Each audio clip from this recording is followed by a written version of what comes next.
So, Stephen Rowe, thank you very much for agreeing to this Lessons in Leadership podcast. Thanks very much, Paul. Pleasure to help. Good. It's great to be here with you today.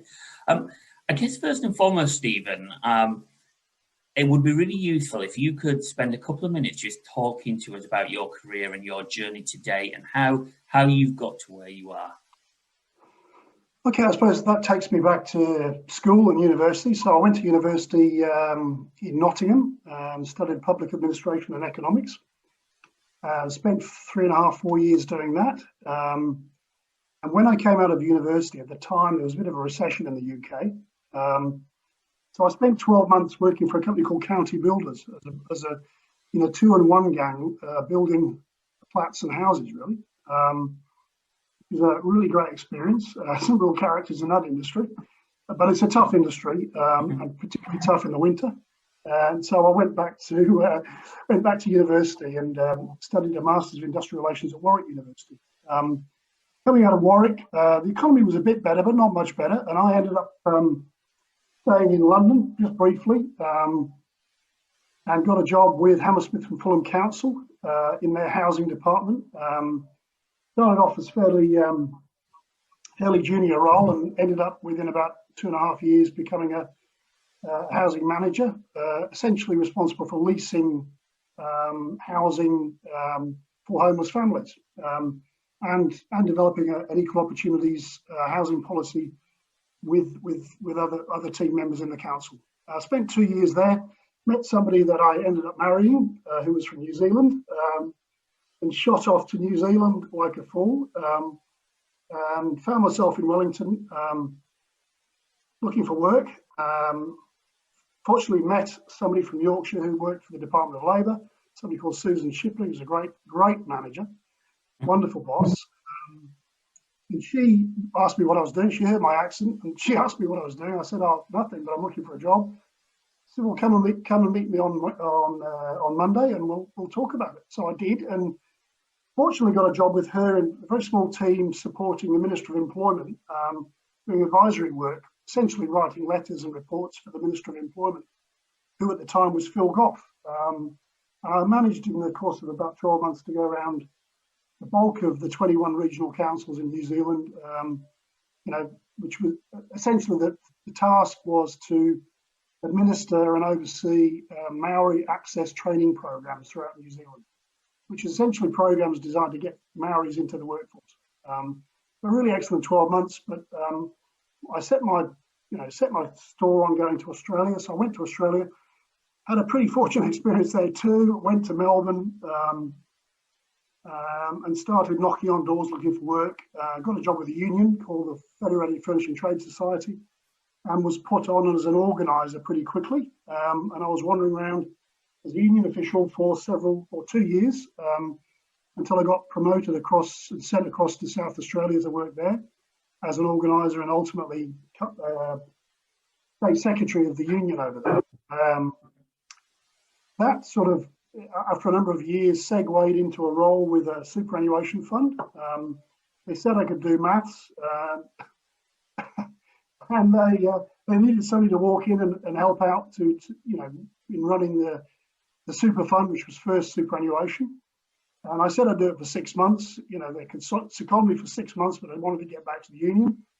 6 months turned into 7 years. And I went from first super after a pretty significant merger, a 3-way merger that I arranged with 2 other industry funds, creating the new first super, which was much bigger. And after 7.5 years of doing that, I moved on.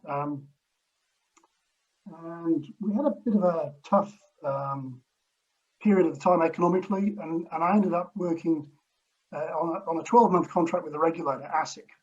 Just quickly, that wasn't the greatest of experiences, not my calling, but I did learn a lot from some really smart people around, the regulatory settings in the country. Went from there to running Super SA, which was the government super schemes in South Australia again. And they administered billions of dollars at the end. I think it was about 18 billion after I left. Looking after teachers, doctors, nurses, the governors, judges, parliamentarians, super schemes. So that was a great job. And then I got sort of approached about this role at Vison Super. And I've been here now for 6.5 years, running Vison Super, which is a local government super scheme, essentially, or historically, but is now a public offer fund with just over $11 billion, up from $5 billion in the 6.5 years. It is public offer and is growing outside of the sectors that we traditionally cover. So that's a very quick potted history. Hopefully I haven't bored you too much, Paul. Quite an interesting journey there of how you've made it to be the CEO of a super fund. What would you say are some of the sort of key lessons you've learned along the way? Well, I think this is a lesson I've learned right back at college. You know, the more you know about something, the more you realise you don't know that much. So I think you've got to leverage. As a leader, you've got to leverage all the skills and abilities around you and get people to coalesce around a plan, which hopefully as a leader you can develop for the organisation you're working for. So I think it's that truism. Leverage the people around you, work with the people around you, trust the people around you, and essentially come up with a plan for the business. I suppose the other lesson I've learned is you should do some pretty decent due diligence before you take on a role. You can get yourself into something that you wish you hadn't. So the more pre-work you do on that piece around the governance, around the purpose of the organisation, around the people that work for the organisation, a bit of their history, just to get a sense of whether you think you can get in there and make a difference or not, is really, I think, an important lesson. Plainly understanding the roles and responsibilities is key. I think understanding the strategic context, you can do that provided you spend a lot of time reading everything about the organisation that you possibly can, meeting as many people within the organisation as you can as quickly as possible, essentially hitting the ground running. A couple of other things I as a leader would suggest people think about delivering on is around transparency and honesty, plainly, being as transparent as possible around what you're trying to do for the organisation, what you're hoping to achieve.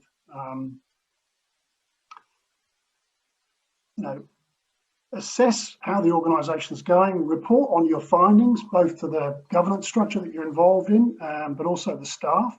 Be absolutely, frank and fearless around what you're seeing, things that are good, things that aren't so good, and the things you need to fix. Prepare a report on the findings, share that with everybody. And then I think benchmark the organisation. It's critical to benchmark your organisation with the very best in whatever sector you're in.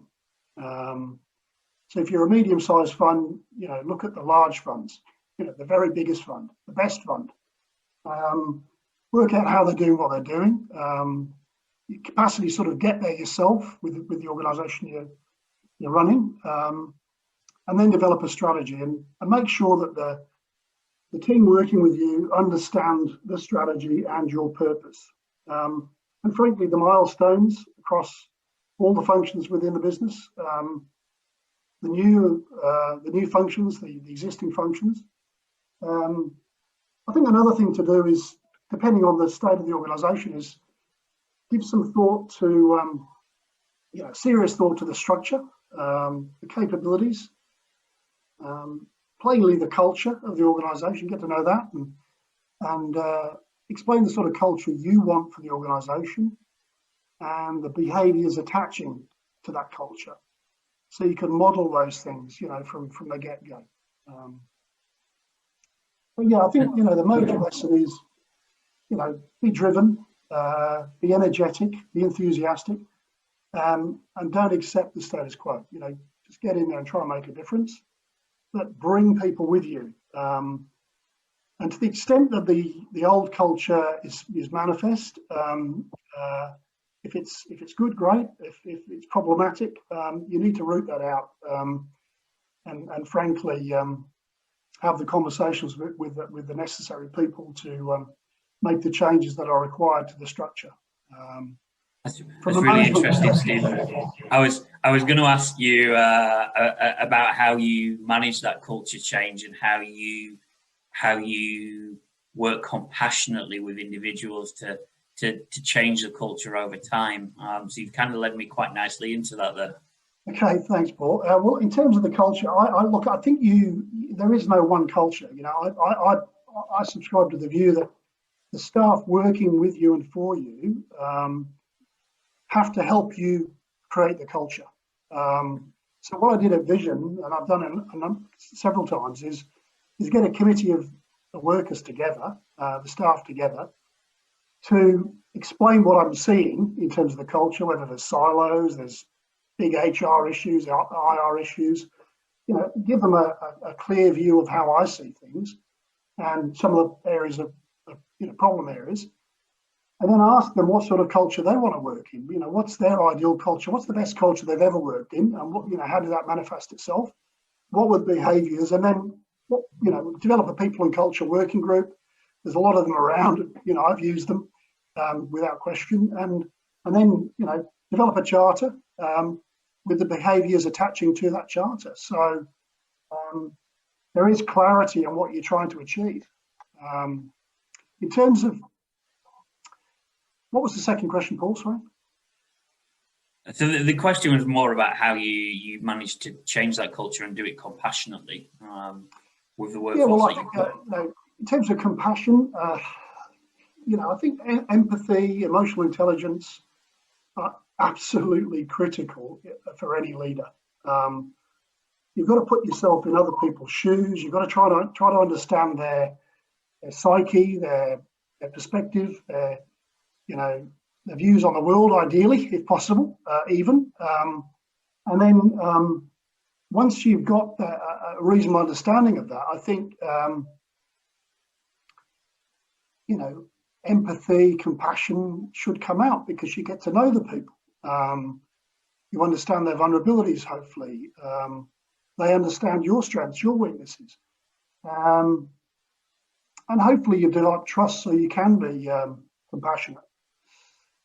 When there's sort of evidence of underperformance, and frankly, any organisation I worked for, there's been areas of underperformance. You've got to work that through. You've got to understand where it is, and frankly, understand whether it's the organisation creating the dysfunction or the underperformance, or whether it's the leaders, the supervisors, the managers. Whether it was the training or the inductions that we did, or whether in fact the recruitment process itself was flawed. So start by thinking around if there is underperformance, when you think of compassion, start by thinking whether it's something the organisation's caused or whether it's sort of an individualistic issue. And if it's down to the individual, I think treat people with absolute respect, explain where the issues are around performance. Let them know what the standard is, give them some time to get there, and alternatively, sort of make the decision to move them on. But do it with dignity and respect. Absolutely. I think one of the things there you said is understanding yourself as a leader and understanding your own strengths and weaknesses. So how do you go about evaluating yourself as a leader? Well, I think knowing the people that work with you and getting them to trust the environment and the culture lends itself to conversations. So, if I've got a product idea or a delivery idea, or the business has a product or delivery idea, talk to people about it. Talk to the staff, talk to the receptionist, literally talk to anybody that you cross in the corridor. To get a sense of what people think about how you're going, how the organisation's going, how regular interactions with staff individually, but also bring, turn up at team meetings, have whole of staff meetings. We have Vision whole of staff meetings every quarter, where we sort of take people through how the business is going against strategic objectives, how individual areas and teams are performing, absolutely transparently. So, I think once you've got that level of trust, people will share how they think the organisation's going. And I'd like to think that is a reflection on how I'm going. If we're sort of going well, it's probably because we're all contributing to that performance. And would you say then that that's a key indicator for you of when your leadership is becoming less effective with the team? Well, I think once again, if you're hitting your mark on budgets, on KPIs, on strategy, on goals, it's a reflection of everybody plainly, but also the leader of the organisation, the effectiveness of the leader of the organisation. In terms of my own performance, we do 360-degree performance appraisals. So all the key executives and key managers reflect on my performance. That's shared with the board. We run external performance appraisals on myself and the board, and that's shared. All that data is shared with the staff and the executive. So yeah, that sort of transparency, is reflected in that sort of self-reflection and performance piece. Now, obviously, COVID has had a huge impact on organisations all over the world. I'd be interested to get your sort of thoughts on how Vison has managed to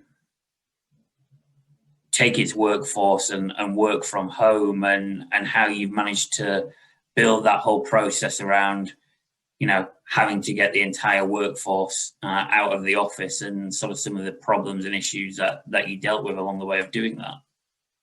Thanks, Paul. Yeah, it was like every other organisation that could work from home. We that was our challenge really back in February, March.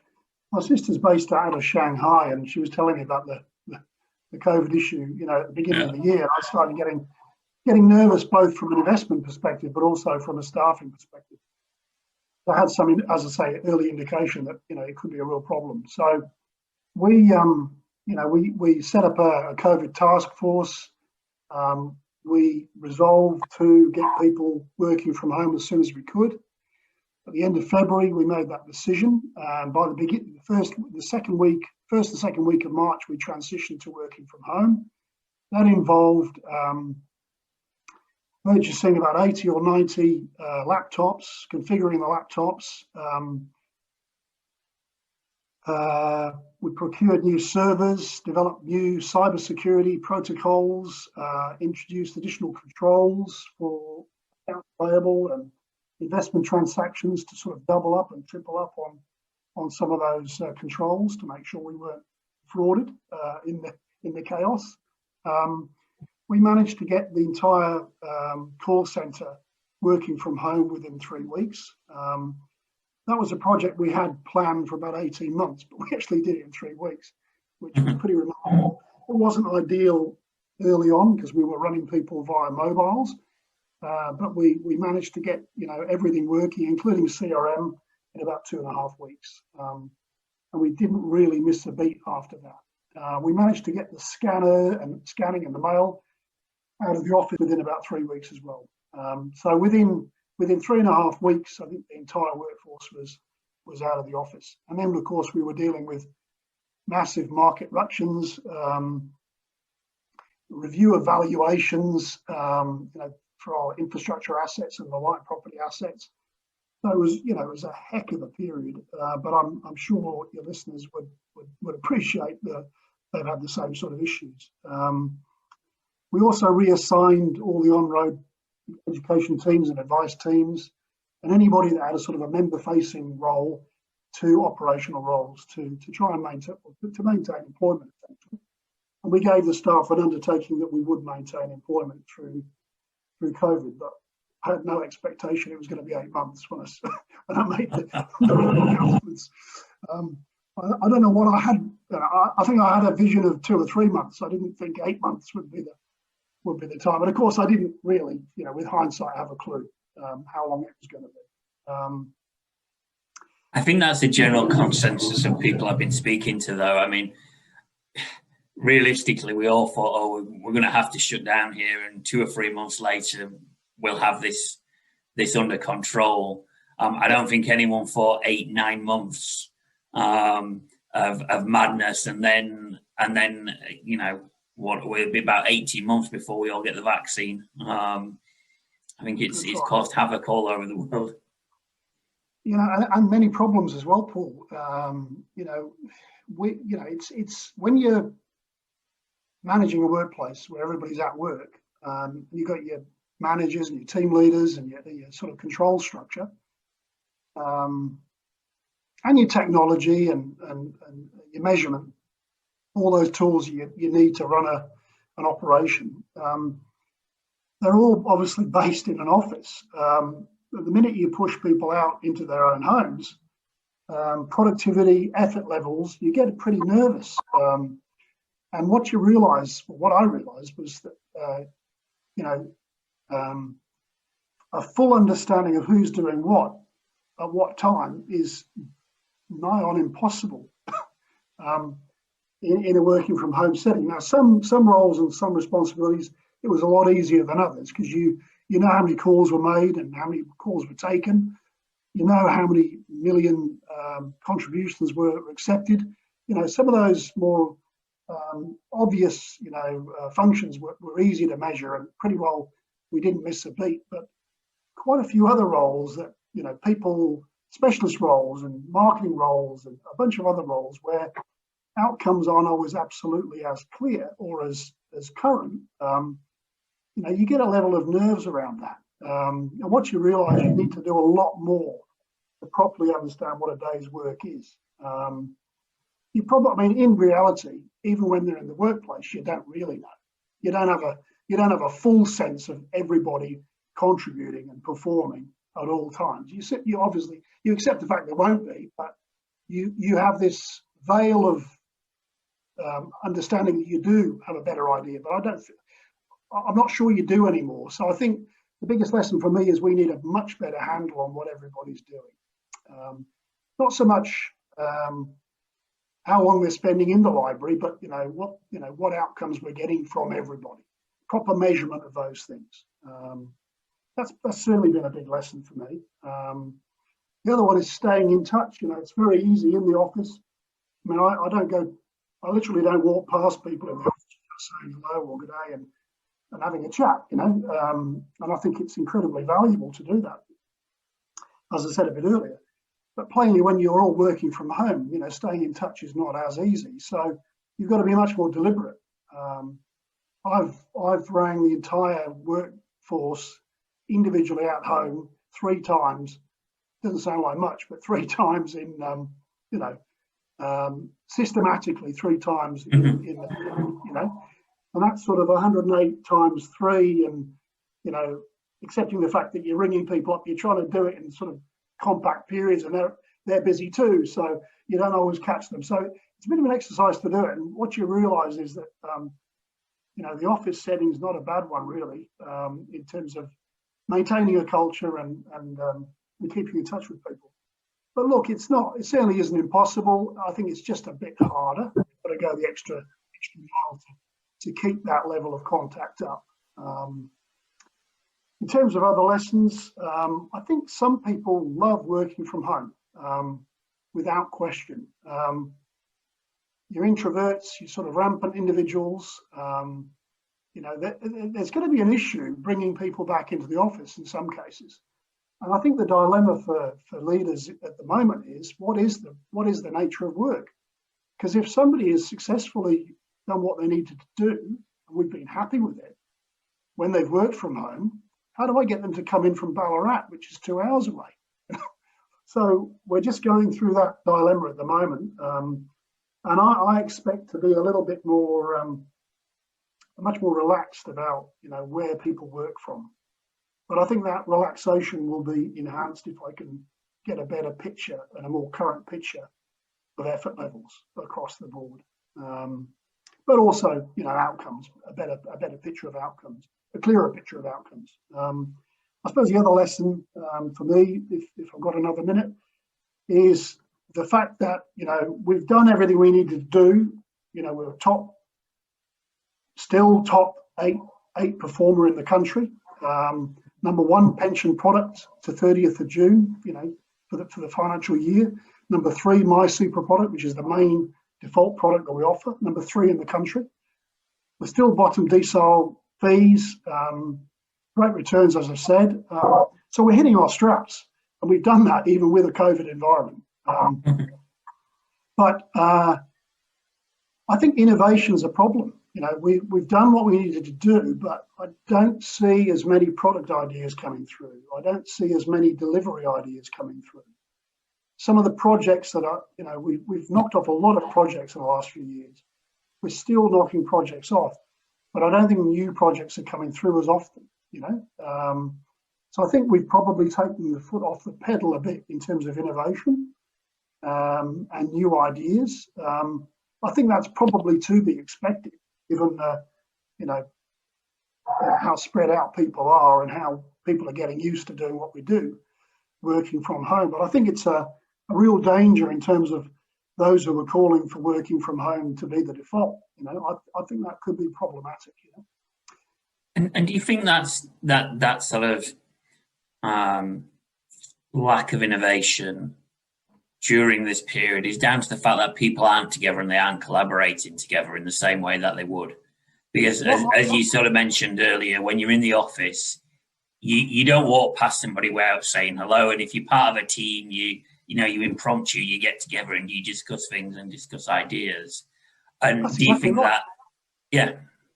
So, I mean, you read the newspaper, you pick up an article, you read something online, you bounce an idea off somebody, you have a chat with it. Somebody else says, "Oh, what about that? Actually, we could do this." We've come up with a number of products in the tea room.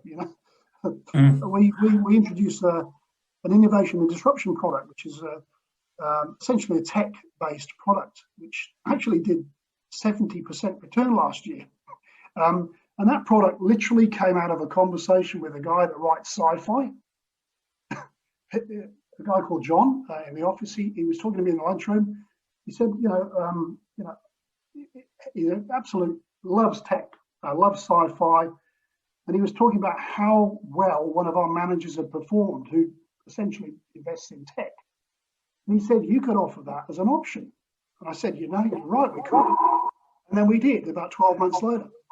It's been a great performance. So I think that bouncing ideas off, opportunities to collaborate, I think it has been easier, I think, in that sort of a collective setting. But it's not to say you couldn't create forums and generate ideas via working from home. We just haven't thought of how you do that particularly well at the moment. So I think just leveraging all those thoughts, those ideas, bumping into people, bouncing ideas off has been great. One of our teams, our marketing team, got so sick of working out of a bedroom or the kitchen or the lounge or whatever it was, that they put Teams on and kept the camera on during the day so they could just talk to each other. I thought that was quite clever, and we suggested some other teams do it, but not too many picked it up. But I genuinely feel we've taken the foot off a little bit in terms of that, as I said, projects, new ideas, new product ideas, new delivery ideas. And I suppose part of that could be, part of it would be that we've just tried to do everything we're doing as well as we could and essentially protect the fund from threats as we saw it. So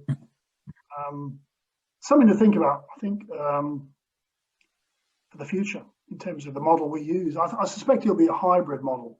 We haven't quite worked it out yet. I think most organisations will have a hybrid model.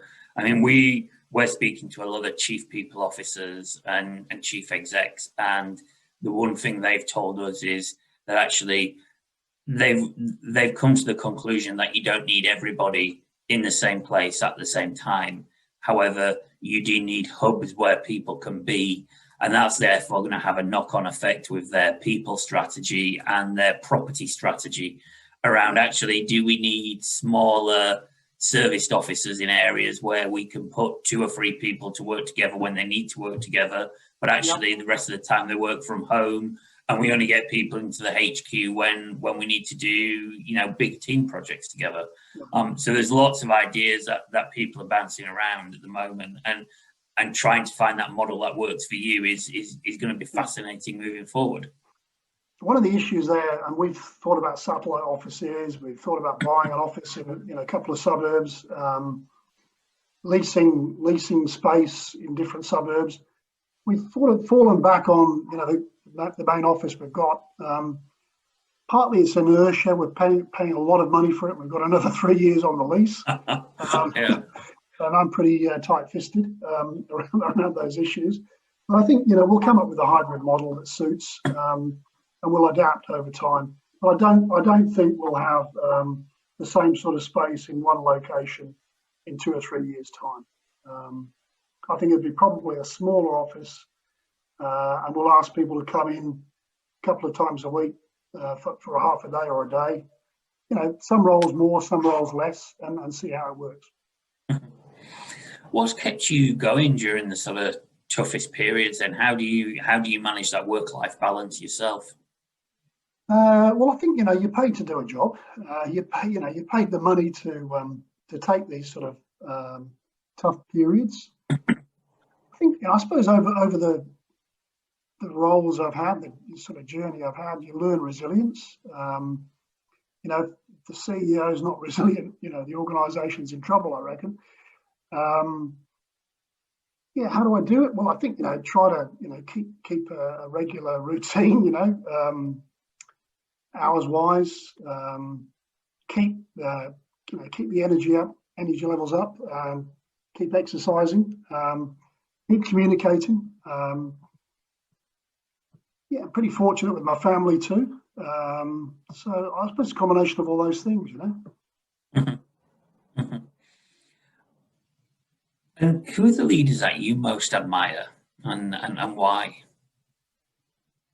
Well, I've been pretty fortunate, Paul. Right from every casual job I've had, as a builder's labourer, as a farm labourer, as a shop filler, shelf filler. Sorry, I've had some pretty good leaders. They've all sort of had different qualities. I've had some bad ones too.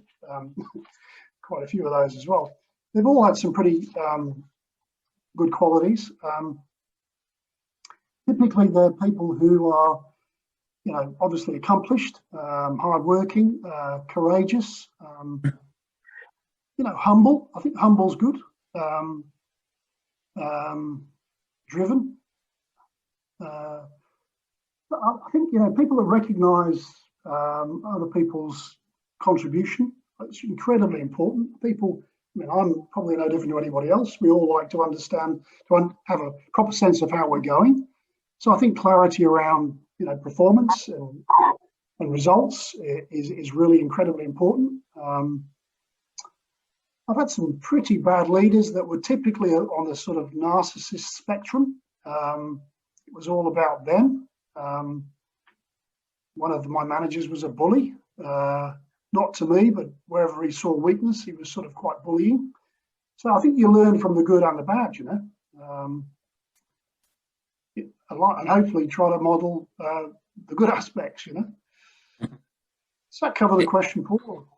Yeah, definitely. I think it brings me nicely into the next one as well, because I know you and I have had conversations in the past around leadership and what you expect of a leader, and you've always talked about people being honest, open, driven, courageous, and humble. You just mentioned again there, and they're all great qualities. But what do you think is an overrated leadership quality?